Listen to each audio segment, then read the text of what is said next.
রেনুমা, রেনুমা আমার কই রে? এদিকে আয়, দেখ তোর জন্য কি সুন্দর একটা জামা এনেছি রে।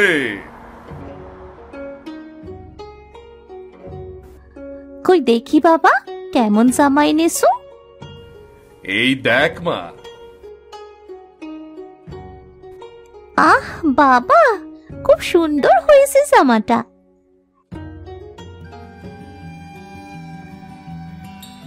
আচ্ছা, রেনুর তো জামা কাপড়ের কোনো অভাব নেই, তাহলে আবার জামা কাপড় আনতে গেলা কেন? কেন মানে, জামাটা দেখে আমার খুব পছন্দ হয়েছে, তাই এনেছি। শোনো, প্রয়োজনের তুলনায় বেশি কিছু করা ভালো না। মেয়েটাকে অভাব কি জিনিস কখনো বুঝতে দাও না। দুদিন পর যখন শ্বশুর বাড়ি যাবে, ওখানে গিয়েও তো এমন অভ্যাসই থেকে যাবে। আমার মেয়েকে যে বিলাসিতা দিতে পারবে না, তার কাছে আমি কখনোই আমার মেয়েকে বিয়ে দেব না।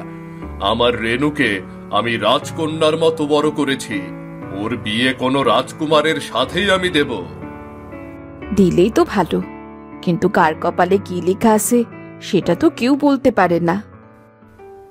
আহ, তুমি ওসব আজে বাজে চিন্তা বাদ দাও তো, খুব খিদে লেগেছে, খেতে দাও। আচ্ছা যাও, তুমি হাত মুখ ধুয়ে এসো, আমি এক্ষুনি খাবার দিচ্ছি।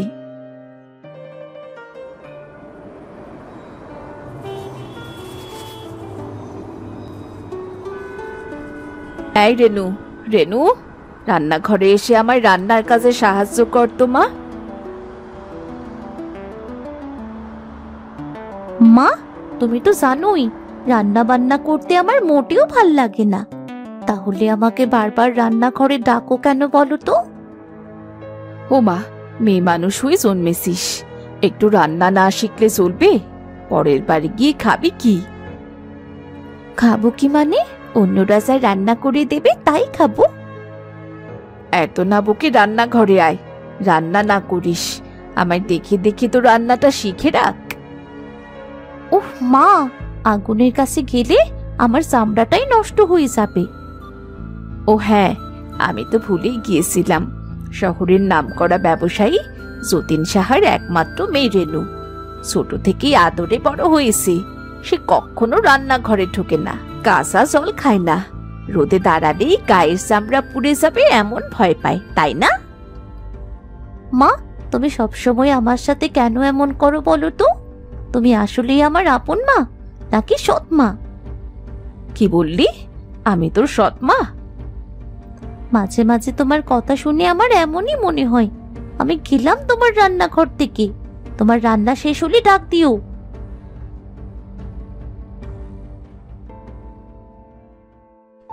মারে, তোকে কি করে বোঝাবো? সবকিছু শিখে রাখা ভালো, কখন যে কোনটা কাজে লাগে সেটা তো কেউ জানে না। রেনুদের দিন খুব ভালোই কাটছিল। হঠাৎ একদিন রেনুর বাবার খুব বিপদ হলো, ব্যবসায় খুব বড় লস হলো তার। দেনার দায়ে ভিটে মাটিও বেচে দিতে হলো। শহরের বড় বাড়ি ছেড়ে ছোট্ট একটা ভাড়া বাসায় উঠতে হলো যতীন সাহার পরিবারকে। বাবা, আমাদের এমন ছোট বাড়িতে কেন এনেছো? আমাদের বাড়ি থাকতে আমরা এখানে কেন এসেছি? মারে, আমাদের সব শেষ রে মা, সব কিছু শেষ হয়ে গেছে আমাদের। এর জন্যই তো ওকে কিছু বলিনি। কি কি কি কি করে হলো এইসব? এইসব কি করে হলো? গিন্নি, আরো বড় ব্যবসা করব বলে ব্যাংক থেকে লোন নিয়েছিলাম, ব্যবসাটা ঠিক মতো হয়নি, আর ব্যাংক তার টাকা নেওয়ার জন্য আমার সব কিছু নিয়ে নিয়েছে। এইবার আমাদের কি হবে? বাবা, কিছু একটা করো না, এমন করে বসে থাকলে তো আমরা পথে বসে যাব। কিছুই করার নেই মা, সবকিছু আমার হাত থেকে বেরিয়ে গেছে। এখন একটা ভদ্র ছেলে খুঁজে তোকে বিয়ে দিতে পারলে নিশ্চিন্ত হব রে। কি বলছো কি বাবা? আমি তোমার ওপর বোঝা হয়ে গেলাম? না রে মা, তুই কেন বোঝা হবি? কিন্তু আমার যে পরিস্থিতি, তাতে তিনজনের সংসার চালাতে পারবো না আমি। আর তোরও তো বিয়ের বয়স হয়েছে নাকি? কিন্তু বাবা, আমি এখন বিয়ে করব না। শোন রেনু, তুই এখনো ছোট, তোর বাবা যেটা বলছে সেটা শোন। না রে, রাজু নামের একটা ছেলের কথা বলছে তোর মামা। ছেলে গরিব, স্কুলে পড়ায়, গ্রামের ছেলে, কিন্তু মানুষ ভালো রে, খুব মানুষ ভালো। গ্রামে গরিব ছেলে? কি বলছো কি বাবা? আমি কখনো গ্রামে থাকিনি। আমি গ্রামে কেমন করে থাকবো? তার উপর সে নাকি গরিব। আমার যে অবস্থা, বড়লোক কোনো ছেলে তোকে বিয়ে করতে রাজি হবে না রে মা। তাদের থাকবে অনেক চাহিদা, যা আমার পক্ষে অসম্ভব। কিন্তু তাই বলে আমায় গ্রামের গরিব ছেলের সাথে বিয়ে দেবে? তাছাড়া আর কোনো উপায় নেই রে মা। তুই না করিস না, রাজি হয়ে যা মা, রাজি হয়ে যা।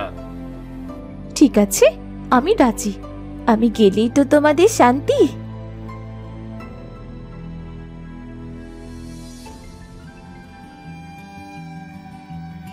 এসো বাবা, এসো, এখানে বসো। হ্যাঁ, বসছি। যাও গিন্নি, রেনুকে নিয়ে এসো। রেনুর সামনেই সব কথা বলি।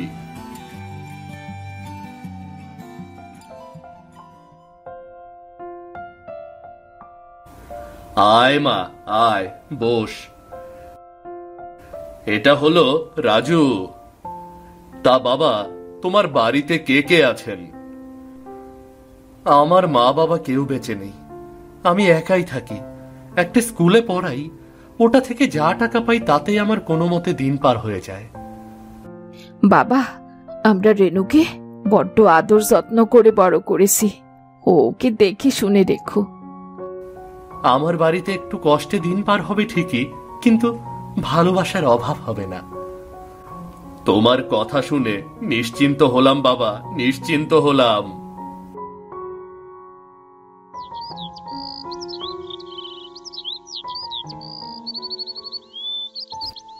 এরপর রেনুকে সাজিয়ে দেয়া হয়েছে লাল শাড়িতে। গলায় হার নেই, মাথায় টিকলি নেই। সে কেমন এক ধ্যানমগ্ন অবস্থায় বসে আছে। রেনুকে পালকি করে নিয়ে যাওয়া হচ্ছে বরের গ্রামে। চারপাশে কাদা, রাস্তার পাশ দিয়ে গরু যাচ্ছে। হঠাৎ বৃষ্টি শুরু হলো, পায়ের নিচে পানি জমে গেল। এখানে নামলেই হবে, এটাই আমার বাড়ি।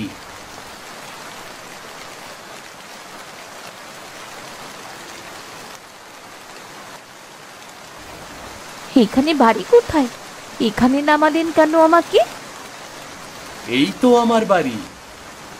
এটা তো ছোট্ট কুড়ে ঘর, মেঝেতে পাট পাতা, ছাদে কচু পাতা ফাঁসিয়ে দেওয়া, বাতাস ঢুকছে, চালের কোনা দিয়ে জল গড়িয়ে পড়ছে। এইটা কি ঘর হতে পারে? রেনু, এটাই আমার ঘর। তার মানে আমাকে এখানেই থাকতে হবে? এটাই আমার ঘর? রেনু, এখন আমার এইটুকুই আছে। আমরা কষ্ট করব দুজনে, দেখবে সব ঠিক হয়ে যাবে। এই বিশ্রী ঘরে আমি কি করে থাকবো? হায় সৃষ্টিকর্তা, আমার সাথে এইটা কি হলো? আমি কি করে এমন করে ঘরে থাকবো?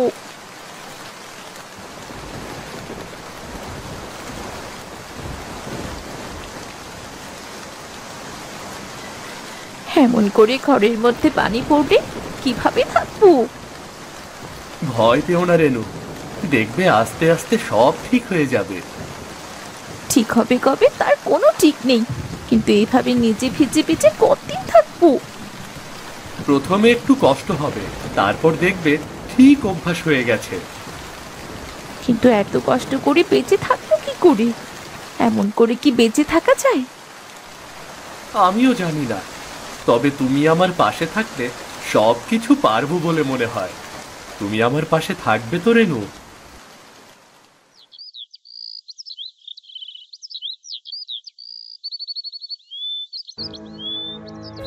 রেনু, ওঠো, বেলা হয়ে গেছে, উঠে রান্নাটা করে নাও।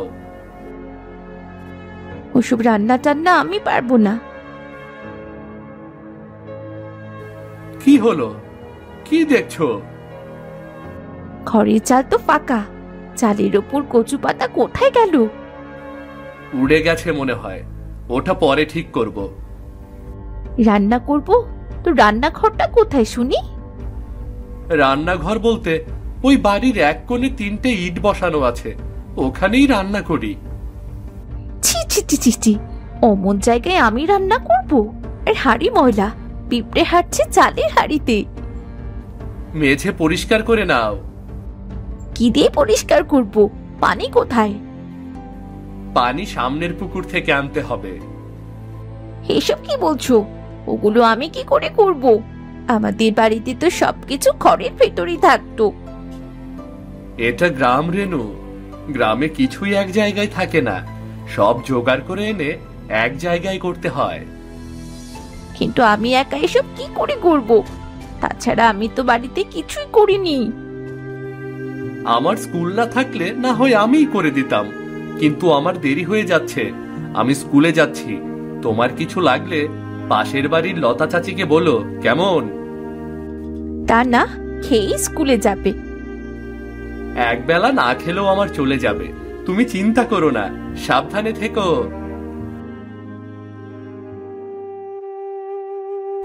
কি করব কিছুই বুঝতে পারছি না। মা কত করে বলতো কাজগুলো শিখতে, আজ যদি শিখতাম তবে অন্তত রান্নাটা করতে পারতাম। কিন্তু এমন চুলায় কি করে রান্না করে?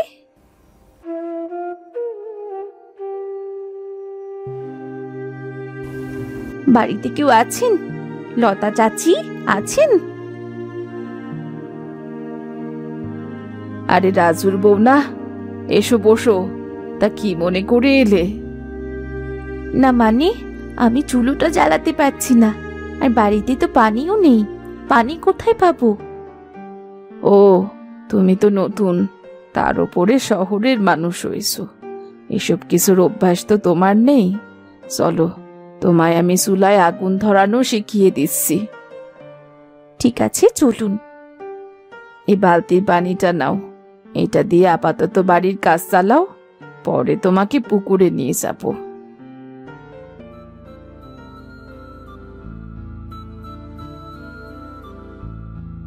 তুমি হাঁড়িটা মেজে চাল ধুয়ে আনো, আমি চুলোটা ধরাতে লাগি। চাচি, হাঁড়ি কেমন করে মাজবো? ও মা, এটাও জানো না? ওই যে ছাই আর মাজুনি, ওটা দিয়ে মেজে পানি দিয়ে ধুয়ে আনো।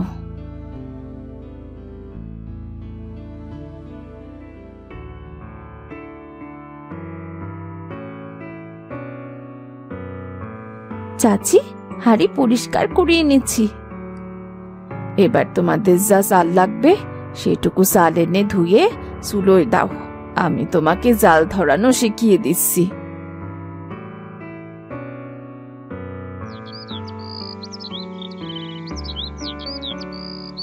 শোনো বউ, কাঠখড়ি ভিজে গেলে রোদ হলে রোদে শুকাবে, না হলে জ্বলতে চাইবে না।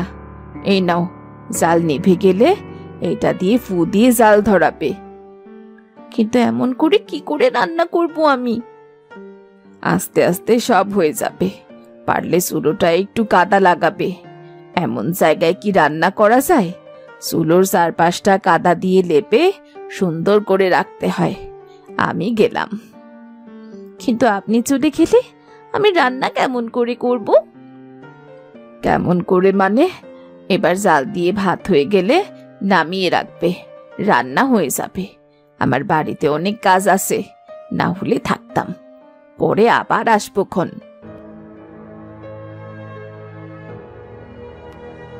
হায় হায়, জাল তো নিভে গেছে, এখন কি করে ধরাবো? হাঁড়িটা কি নামিয়ে দেখবো?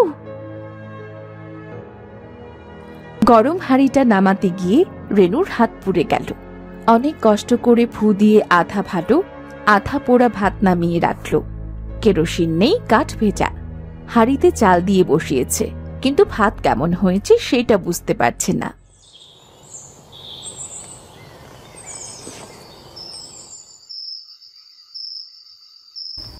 রেনু, রান্না কি করতে পেরেছো? ভাত খাবো, খিদে লেগেছে।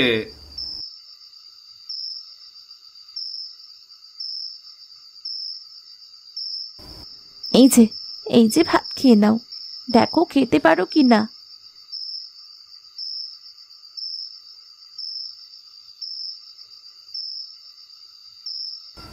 আজকের ভাতটা একটু কাঁচা হয়েছে, কিন্তু আমি খেয়ে নেব, কোনো ব্যাপার না। আমি পারবো না, আমি কোনো কাজই করিনি কখনো, আমি কিছুই করতে পারছি না। আজ আমার হাতটা এমন ভাবে পুড়ে গেছে। ও মা, কি করে পোড়ালে? এত ভেঙে পড়ো না রেনু, সব কাজ শিখতে সময় লাগবে রেনু। একদিনে কেউ সব পারে না, তাই তুমিও পারছো না। নতুন জায়গা, সবকিছু শিখতে সময় লাগবে। নাও নাও, এই রসটা হাতে লাগাও, পোড়া ঠিক হয়ে যাবে। কিন্তু এত কাজ আমি কি করে করব? চুলার জালও তো ঠিক মতো জ্বালাতে পারি না, রান্না করব কি করে? লতা চাচি বলল চুলা লেপতে হবে, সেইটা আবার কি করে? কাল একটু সকাল সকাল ঘুম থেকে উঠে আমি তোমাকে সব শিখিয়ে দেব। চলো চলো, এবার ঘুমিয়ে পড়ি, চলো।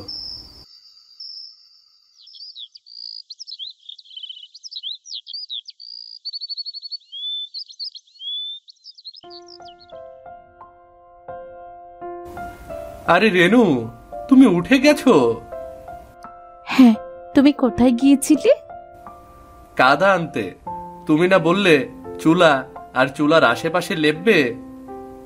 আমাদের উঠোনেই তো কত কাদা আছে, আবার কোথায় গিয়েছিলে কাদা আনতে? এসব কাদায় চুলা লেপা হয় না, চুলা লেপতে বেলে মাটি লাগে, তাই আনতে গিয়েছিলাম। ও তাই নাকি? নাও, এবার মাটিতে পানি দিয়ে কাদা করে এই কাদা চুলার চারপাশে লাগিয়ে দাও। আমি একটা কিছু আনি লেপার জন্য।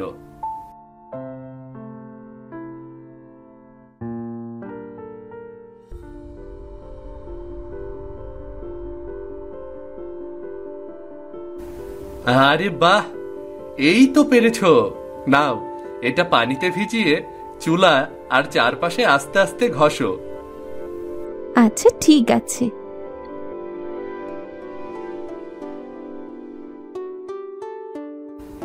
আরে বাহ, দেখো কি সুন্দর করে চুলা লেপা হয়ে গেছে। এবার চলো কাঠগুলো রোদে শুকাতে দেই।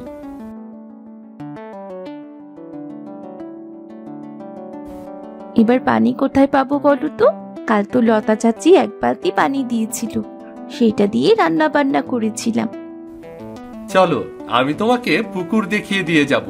তুমি পানি নিয়ে বাড়ি চলে এসো, আর আমি স্কুলে চলে যাব। কিন্তু আমি তো পুকুরে কখনো নামিনি। দেখো, পুকুরে কত মানুষ থাকবে, তাদের বললে তারা তোমাকে শিখিয়ে দেবে। চলো চলো, আমার দেরি হয়ে যাচ্ছে।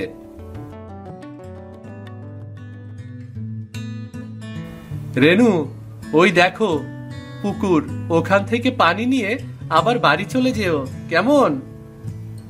আচ্ছা ঠিক আছে।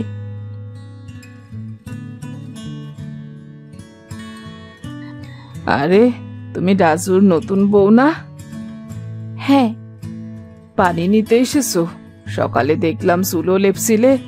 শহর থেকে এসে ভালোই মানিয়ে নেবার চেষ্টা করছো দেখছি। চেষ্টা না করে তো আর উপায় নেই। প্রথম প্রথম একটু কষ্ট হবে, তারপর দেখবে সব ঠিক হয়ে যাবে। এমনি দিয়ে নেমে এসো, গোসল সেরে একেবারে পানি নিয়ে যাও, তাহলে আর আসতে হবে না। হুম।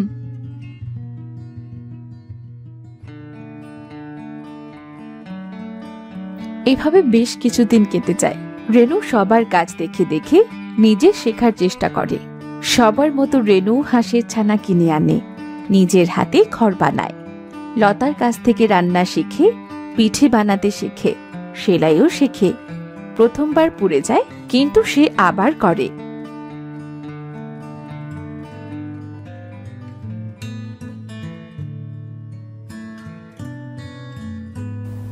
আরে বাহ, আজ চিতইটা দারুণ হয়েছে। ডালে নুন কম হয়ে গেছে, তবু তোমার হাতের প্রথম পিঠা বলে খেতে ভালো লাগছে। এই তো রেনু, তুমি তো সব শিখে যাচ্ছ।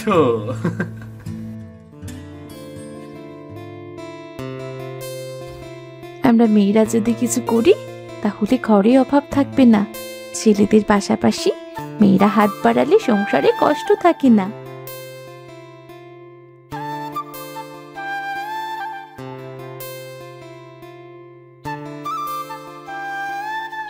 রেনুর কচু পাতার ঘরে এখন টিনের ছাউনি, সুন্দর রান্নাঘরে আলাদা চুলা, উঠোনে গাছ, ঘরে হাসি। সেদিন হঠাৎ শহর থেকে বাবা এসে দরজায় দাঁড়ালো।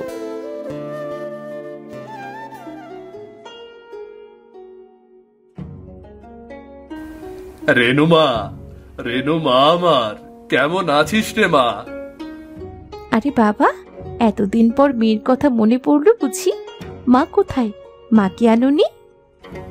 মারে, তোর সামনে কোন মুখ নিয়ে আসব?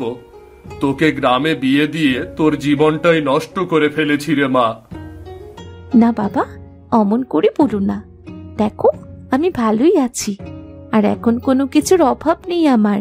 এখন আমরা কচু পাতার ঘরেও থাকি না, বড় ঘর করেছি। রেনুমা রে, তুই তো একদমই পাল্টে গেছিস রে মা। হ্যাঁ বাবা, আমি মানুষ হয়েছি।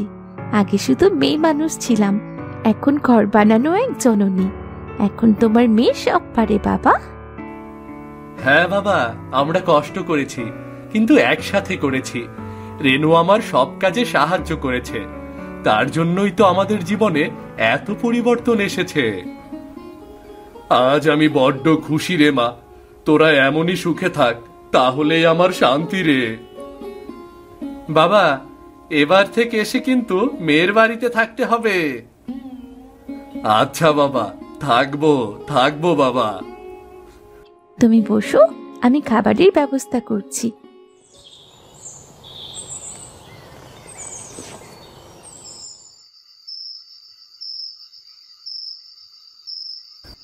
এই কচু পাতার চাউনির নিচে থেকে আমি শিখেছি কষ্ট মানে কি, ঘর মানে কি, আর জীবন মানে কি। রেনু, এখনো কি তোমার কষ্ট হয় না? হয়, কিন্তু এখন আর ভয় পাই না। ভয়কে জয় করতে শিখে গেছি যারা বিলাসী জীবন হারিয়ে গ্রামের মাটিতে নতুন করে বাঁচতে শেখে। কচু পাতার ছাউনিও শক্ত হয় যদি তার নিচে থাকে ভালোবাসা আর লড়াইয়ের মন থাকে। ঠিক বলেছ গিন্নি। এভাবেই শহরের মেয়ে কচু পাতার ঘরে লড়াই করে বাঁচে। এইভাবেই তার জীবন কেটে যায়।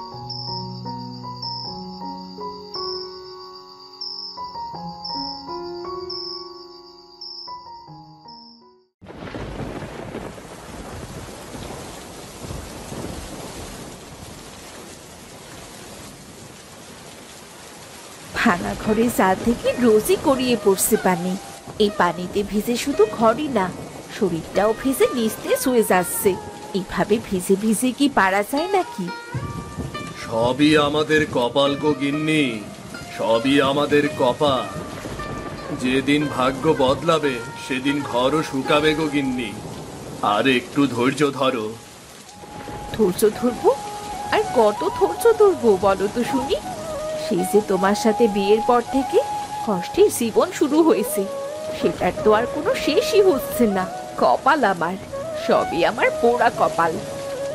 বউ, সব সময় যে আমাকে এত বকাবকি করো, তাতে কি তোমার সব সমস্যার সমাধান হয়ে যায় বলো? টাকা না থাকতে সমস্যার সমাধান হয় না। সারাদিন তোমায় বকে তো আমি মনে সান্ত্বনা দিই। আমি তো আমার সাধ্য মতো কাজ করি, কিন্তু তা থেকে যা আয় করি সবই তো এই সংসারের পেছনেই খরচ করি। অন্য কোথাও তো আর খরচ করি না আমি। তাহলে একবার ভাবো তো, যে তোমার নিজের কি মুরত, কত টাকা আয় করো, যে তিনজনের সংসারই চালাতে পারো না। আজ পাঁচটা দিন ধরে টানা বৃষ্টি হচ্ছে। আজ কদিন ধরে কাজে যেতে পারছি না। কাজ না করলে সংসারটা চলবে কি করে বলো তো? তো কাজে না গিয়ে ঘরে কেন বসে আসো? এত মানুষ বাদলা বৃষ্টিতে কাজ খুঁজে নিতে পারে, আর তুমি পারো না? কি করে যাব? দেখছো না বাইরে বৃষ্টি পড়েই যাচ্ছে। এই কয়দিনে কি বৃষ্টির ফোঁটা বন্ধ হয়েছে এক মুহূর্তের জন্য বলো তুমি? আর এখন বাইরে কাজে গেলে আমাকে কি মানুষ কাজে নেবে নাকি বলো?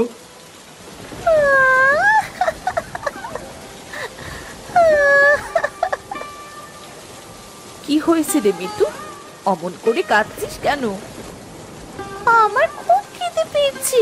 খিদে আমার পেটটা চোচো করছে মা। আমায় কটা ভাত খেতে দাও না। মারে, অমন করে কাঁদিস না, তোকে সে কটা খেতে দেব, কিন্তু ঘরে তো কিচ্ছুটি নেই, কোথা থেকে তোকে খেতে দেব বলতো? মারে, একটু সহ্য কর, বৃষ্টি থামলেই আমি বাইরে গিয়ে তোর জন্য খাবার নিয়ে আসব। অমন করে কাঁদিস না রে মা, অমন করে কাঁদিস না। বাবা, তুমি সত্যি বলছো? সত্যি আমার জন্য খাবার নিয়ে আসবে? হ্যাঁ রে মা, সত্যি খাবার নিয়ে আসবো। ঠিক আছে বাবা, তাহলে আমি একটু পানি খেয়ে ঘুমানোর চেষ্টা করি। ঘুম থেকে উঠে যেন দেখি তুমি আমার জন্য খাবার এনেছো। আচ্ছা রে মা, তাই হবে। আয়, তুই আমার কাছে আয়, আমি তোকে গান গেয়ে ঘুম পাড়িয়ে দেই। আয় আয়। ও বাবা, তুমি সত্যি বলছো? আমাকে ঘুম পাড়িয়ে দিতে? হ্যাঁ রে মা, আয় আয়, ঘুমায়, আমার মিতুর চোখে ঘুমায়, আমার মিতুর চোখে ঘুমায়, মিষ্টি মিষ্টি স্বপ্ন আয়, মিতুর চোখে ঘুমায়।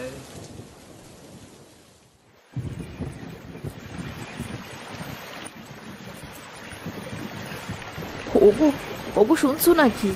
ওই দেখো, ওই দেখো গো, বাইরে বৃষ্টি পড়া থেমে গেছে। ও মা, তাই নাকি? তাহলে এক্ষুনি একবার বাইরে যেতে হবে মনে হচ্ছে। যাই তাহলে, বাইরে গিয়ে দেখি কোনো কিছুর ব্যবস্থা করতে পারি কিনা। কিন্তু এই অবেলা বাইরে গিয়ে কি কোনো গাছ পাবে? তাছাড়া এই বৃষ্টির মধ্যে কেউ বাইরেও নেই মনে হয়। না গিন্নি, মেয়েটাকে কথা দিয়েছি, ও ঘুম থেকে উঠলে ওকে যে কোনো কিছু খাবার এনে দেব। দেখি বাইরে গিয়ে কিছু জোগাড় করতে পারি কিনা।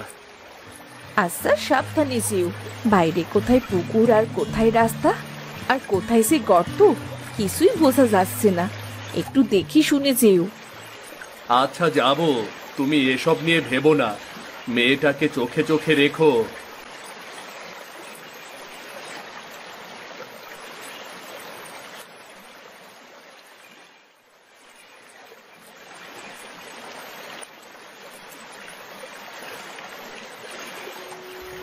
চারদিকে তো পানি ছাড়া কিছুই দেখা যাচ্ছে না। কি করব, কোথায় কাজ পাবো, আর টাকাই বা পাবো কোথায়? কিরে কালু, এই পানির মধ্যে এমন করে দাঁড়িয়ে আছিস কেন? হারু কাকা, আজ 5 দিন ধরে কাজে যেতে পারছি না, ঘরে খাবারের মতো কিচ্ছুটি নেই। আমার মেয়েটা খিদের জ্বালায় ছটফট করছে। এখন বৃষ্টি থামা দেখে বের হলাম, যদি কোনো কাজ পাই। এই কাদা বৃষ্টিতে কে তোকে কাজ দেবে বলতো? এই কাদা বৃষ্টিতে দাঁড়িয়ে না থেকে দেখ পানি থেকে কিছু মাছ ধরতে পারিস কিনা। দেখ, বৃষ্টি আমাদের ক্ষতি করলেও অফুরন্ত মাছ এনে দেয় রে। কিন্তু মাছ কোথা থেকে ধরবো? আরে পাগল, যেখানে পানি আছে সেখানেই মাছ আছে।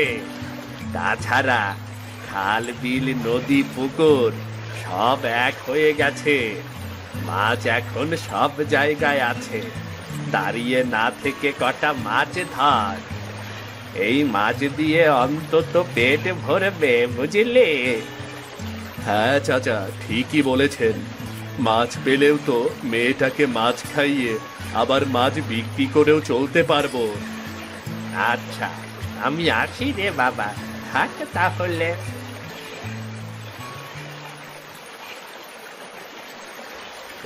এই যে এখানেই বরং জাল ফেলবো, মনে হচ্ছে এই জায়গায় বেশ কিছু মাছ পাওয়া যাবে।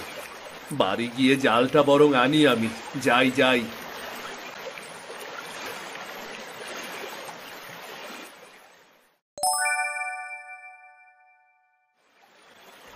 কিছু সময় পরে কালু জাল নিয়ে তালতলা ডোবার কাছে এসে মাছ ধরতে লাগলো।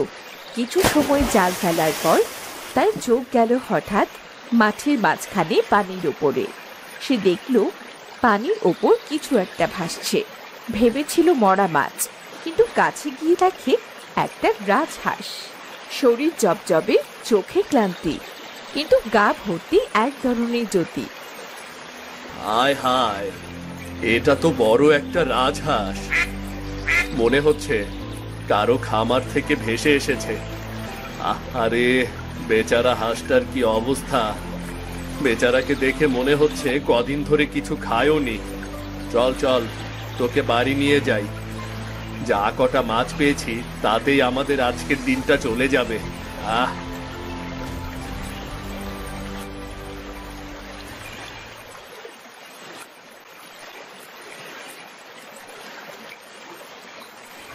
গিন্নি, ও গিন্নি, দেখো দেখো কি এনেছি।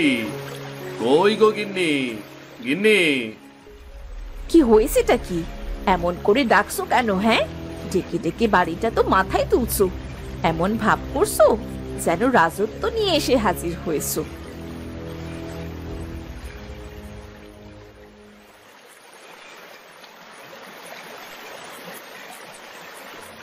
গিন্নি দেখো মাছ, আর সাথে এনেছি বড় একটা রাজহাঁস গো।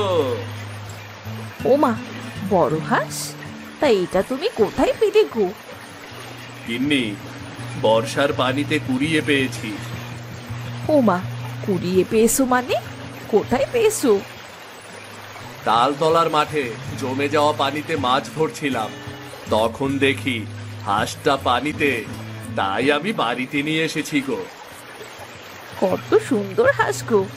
কিরে হাঁস, তুই কোথা থেকে এলি? বৃষ্টি কি তোকে ভাসিয়ে নিয়ে এলো নাকি?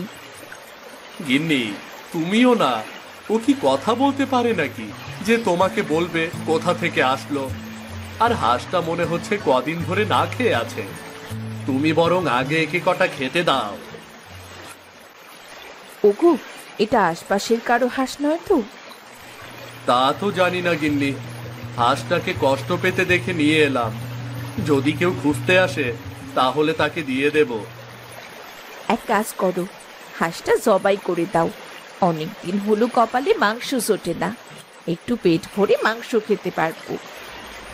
আরে গিন্নি, তুমি কেমন মানুষ বলো তো? দেখতে পাচ্ছ হাঁসটা অসুস্থ, কোথায় ওকে বাঁচানোর চেষ্টা করবে, তা না ওকে খাওয়ার চিন্তা করছো। যাও যাও, ঘর থেকে একটা শুকনো কাপড় নিয়ে আসো, যাও। ইস, নিজে তো খেতে দিতে পারো না, আবার হাঁসটা খেতে চাইছি তাও দেবে না।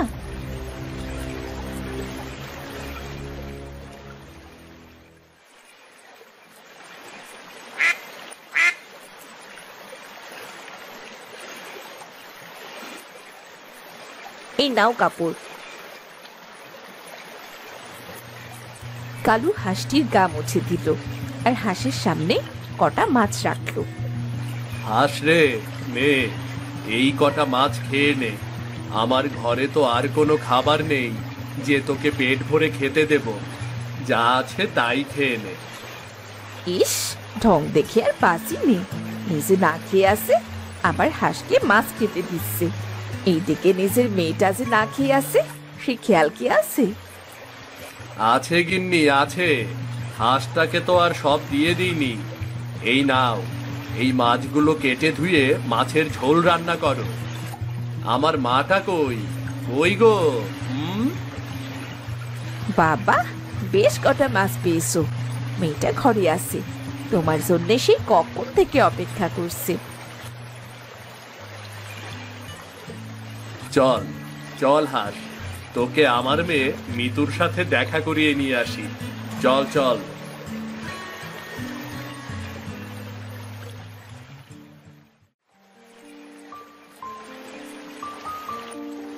মিতুমা, দেখ কি এনেছি। আরে বাহ বাবা, হাঁসটা তো খুব সুন্দর। হাঁসটা আমার কাছে দাও না বাবা।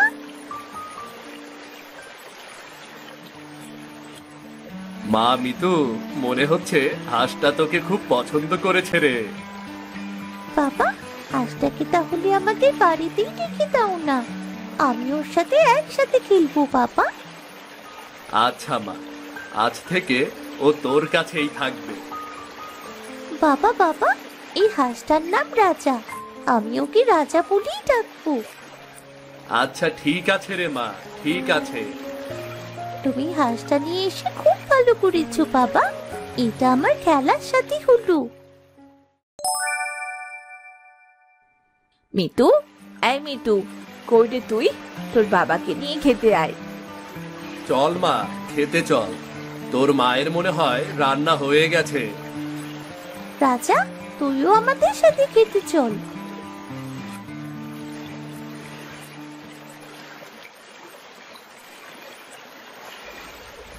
নিজেদের কপালে ভাত জোটে না, আবার আরেকজন যোগ হলো। কি হবে কে জানে। গিন্নি, কিচ্ছুটি হবে না। রাজা হলো একটা হাঁস, আর কতটুকুই বা খাবেও। ওপরওয়ালা ঠিক একটা ব্যবস্থা করে দেবে, দেখো তুমি। তোমার ঘরে যে চাল থাকে রাজারই পেট ভরবে না, আমাদের এবার উপোস করেই মরতে হবে। কাল থেকে কাজে গেলে দেখবে সব ঠিক হয়ে যাবে, আমাদের আর কোনো কষ্ট থাকবে না। দেখো। ঠিক হয়ে গেলেই ভালো। এরপর সবাই খেয়ে ঘুমিয়ে পড়ল। সেই রাতে হাঁসটা ঘরের কোণে বসে ঘুমুলো। পরদিন সকালে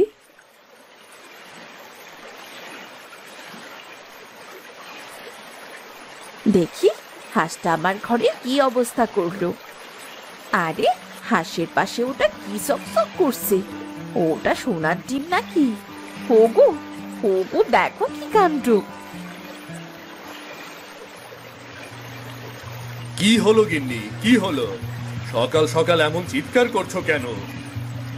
ওগো, রাজার পাশে একটা ডিম, আর ডিমের এমন রং তো আমি জীবনেও দেখিনি।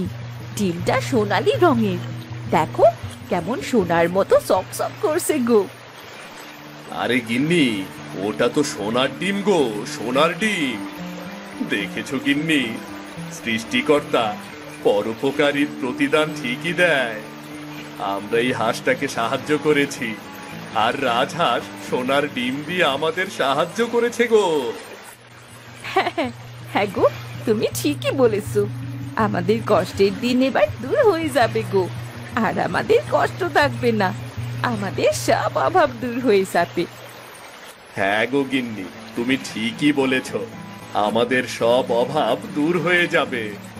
রাজা, তুই আমাদের বড্ড উপকার করলি রে, এই অভাবের সংসার আমার।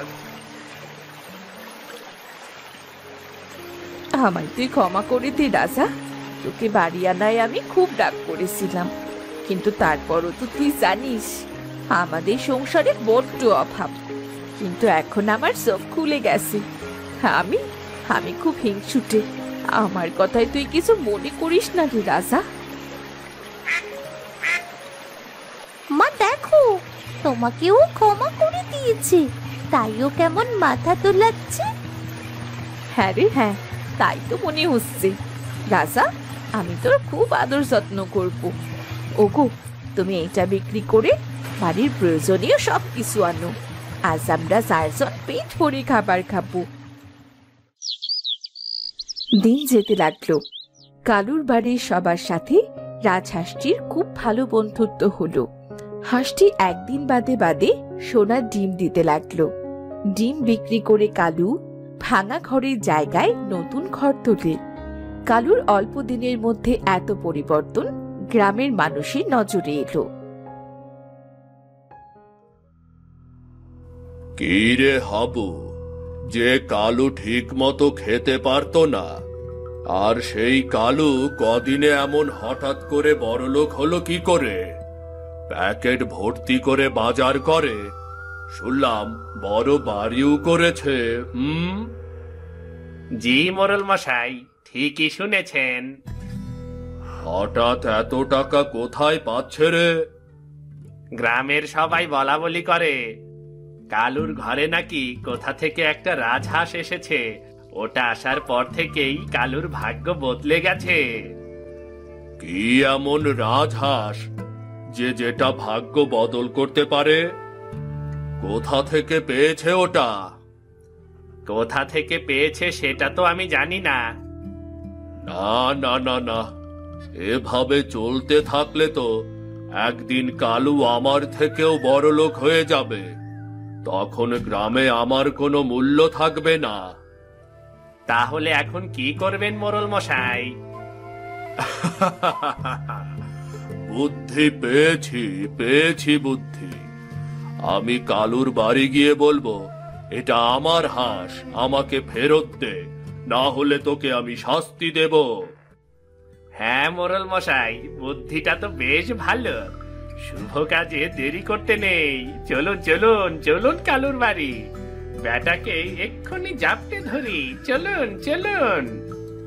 হ্যাঁ, চল চল, কালুর বাড়া ভাতে একটু ছাই ঢেলে দিয়ে আসি। চল চল।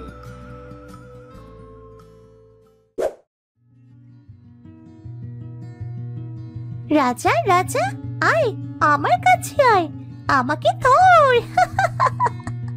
না না, পারবি না আমাকে ধরতে।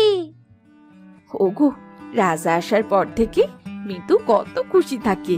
দুজনে একদম সেরা ছুটি ওরা। কত সুন্দর খেলা করে রাজাটি। হ্যাঁ গো গিন্নি, আমাদের রাজা না হলে আমরা কখনোই এত বড়, এত নতুন ঘর তুলতে পারতাম না গো। অভাবে স্বভাবে আমাদের দিন কাটতো গো। হ্যাঁ গো, রাজা আমাদের জীবনে সৃষ্টিকর্তার আশীর্বাদ হয়ে এসেছে। আমাদের সব অভাব, অভিযোগ, দুঃখ, কষ্ট সব দূর করে দিয়েছে।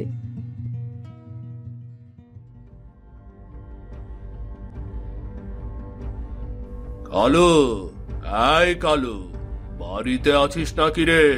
বাইরে আয় কালু, বাইরে আয়। ওগো, তোমাকে কেউ ডাকছে মনে হচ্ছে। তাই তো, চলো তো গিয়ে দেখি কে ডাকে।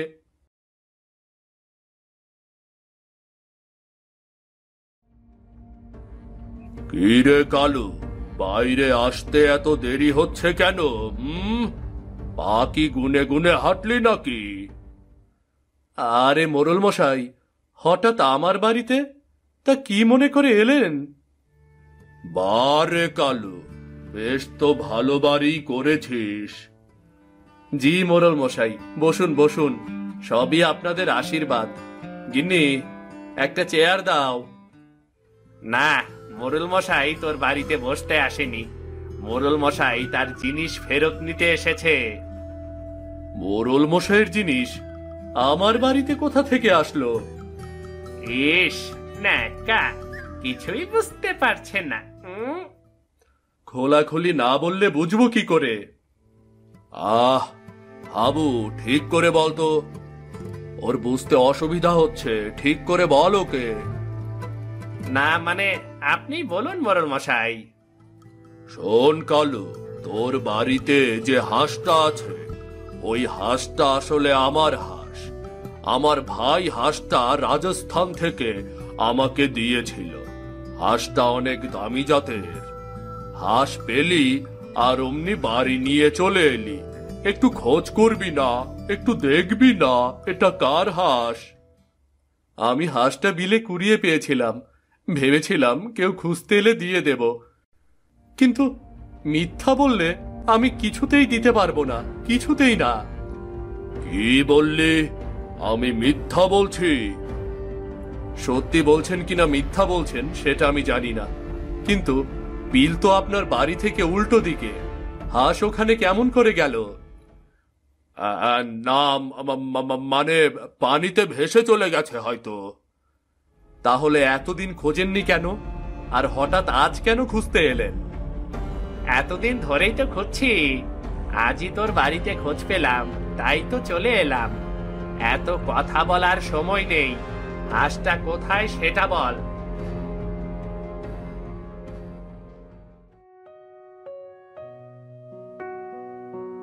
রাজা, রাজা, আয় তো আমার কাছে, আয় আয় রাজা।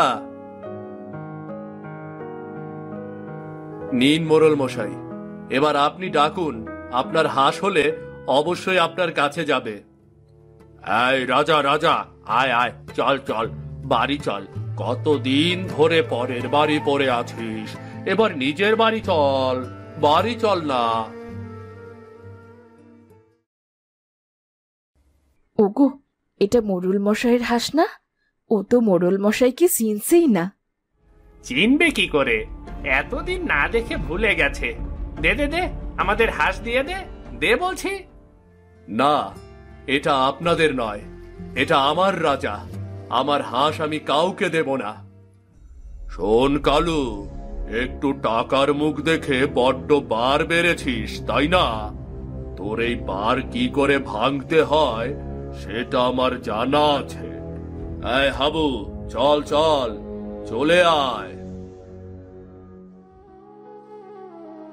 ওগো, রাজাকে আমাদের মতো কেউ ভালোবাসবে না, কিন্তু যদি ওর জন্য তোমার কোনো বিপদ হয়।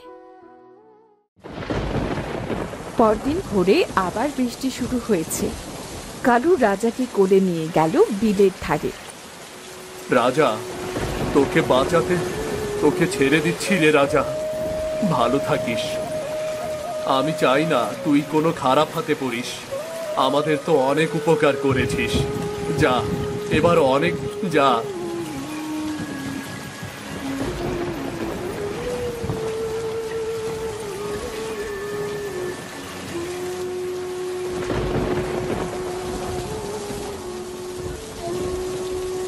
ওগো, তুমি রাজাকে আবার কেন ছেড়ে দিতে? আমি এখন কার সাথে খেলবো বাবা? যা করেছি রাজার ভালোর জন্যই করেছি। 3 দিন পর সকালে উঠেই রানু দেখল দরজার পাশে রাখা একটা নতুন সোনালি ডিম কেউ রেখে গেছে, কিন্তু আশপাশে কাউকে দেখা যায় না। ওগো, আমাদের রাজা ফিরে এসেছে। দেখো, রাজা এখানে ডিম রেখে গেছে। দেখেছো গিন্নি, কাউকে মন থেকে ভালোবাসলে সে ভালোবাসার প্রতিদান ঠিকই দেয়। দেখলে? হ্যাঁ গো হ্যাঁ, তুমি ঠিকই বলেছো। এরপর থেকে রাজা মাঝে মাঝে এসে কালুর বাড়িতে ডিম রেখে যেত। আর এভাবেই কালুদের সংসার সুন্দরভাবেই চলতে লাগলো। যাকে আপনি ভালোবাসেন, যদি তাকে মুক্ত করে দেন, সে যদি সত্যি আপনার হয়, সে একদিন ঠিক ফিরে আসে। প্রকৃতিও কখনো নিঃস্ব করে না তাদের যারা ত্যাগ করতে জানে।